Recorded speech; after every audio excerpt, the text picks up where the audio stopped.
যেসব বাচ্চা in class বাচ্চা মানে ইন স্কুলে তারা ভর্তি হয়ে রয়েছে অথচ স্কুলে আসে না,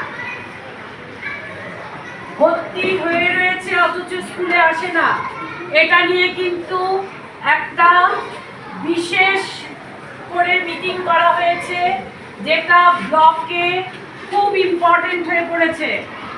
যেমন হচ্ছে আমি যখন জিজ্ঞাসা করছি কি এতদিন আসিনি কেন, 8 দিন হয়ে গেল, 10 দিন হয়ে গেল, কেউ বললো অসুস্থ হয়েছি, কেউ বললো মা অসুস্থ তাই আসেনি, কেউ বললো কুটুম বাড়ি গেছি, কেউ বললো ইচ্ছে করছে না।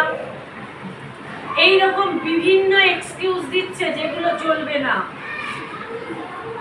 আমি ক্লাস ওয়াইজ নামগুলো বলে দেওয়া যাবে, তাহলে তো আবার অ্যাটেন্ডেন্স টাকাগুলো হবে। আমার তো মনে হয় একটু বলে দেওয়া।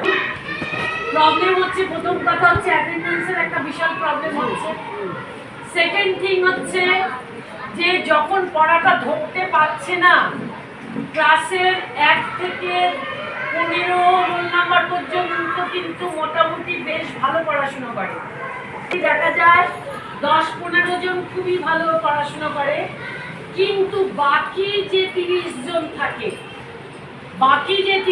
থাকে তাদেরকে টেনে তুলতে কিন্তু আমাদের বেশ মানে গলদঘর্ম হয়।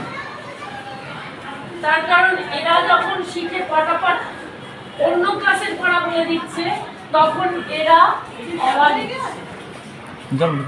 এমন অনেকে আছে ক্লাস 2-তে পড়ে, যেহেতু পড়া ধরতে পারছে না তাদেরকে